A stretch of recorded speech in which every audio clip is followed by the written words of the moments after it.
તો સીલુ બેહી ગયા છે ગાડી ઉપર ગાડી ચલાવવા માટે. જવા દો હેડો ગાડી, જવા દો હેડો.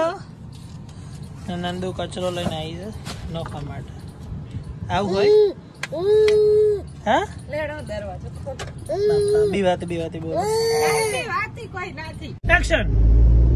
મારી તાકાત તમાર જોવી હતી પહેલી તો બોલ. અરે કશું નહીં ખબર હું બોલું હે. બોલો આ બધા બોલ જ કરો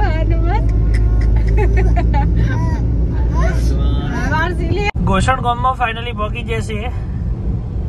ફાઇનલી ગાઈસ હું નંદુ અને સીલુ ત્રણે પહોંચી ગયા છીએ કોલીમાના મંદિરે. અને નંદુ ચલો આપણે પેલું તો કાઢી લા. પણ મેં એકલો થોડું ઉપાડી શકે યાર. ઉપાડી શકે મેં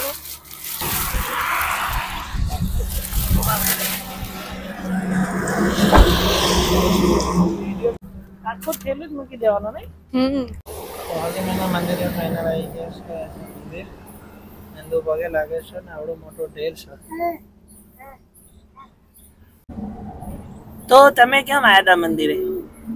કાલીમાન મંદિરે આયા હતા. પણ કેમ?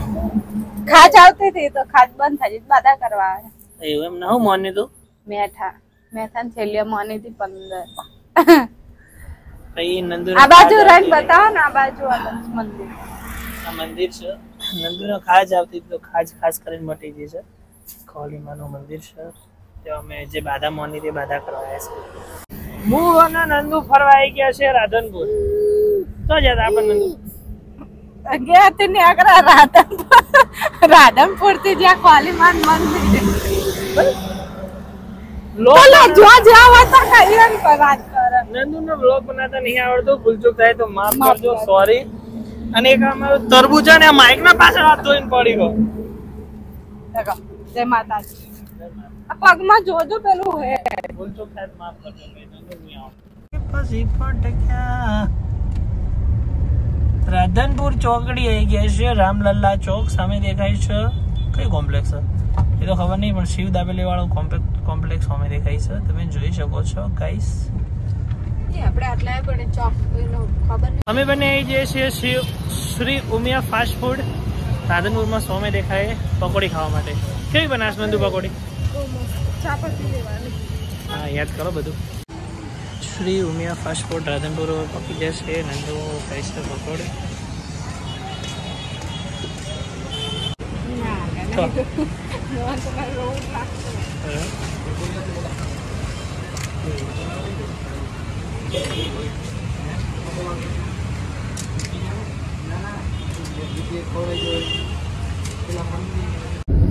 ઓલમોસ્ટ સાંજના 6:30 વાગી જશે ને હજી ઘરે નહીં પહોંચ્યા. મહેમદાવાદ પહોંચવા આવ્યા છીએ તો ઘેર પગતા અંધારું થઈ જશે. તો વ્લોગ આટલા કરવો પડશે એન્ડિંગ.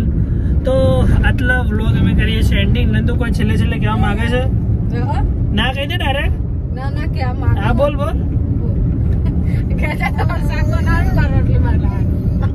ચલો મળીએ કાલે. જય માતાજી. બાય.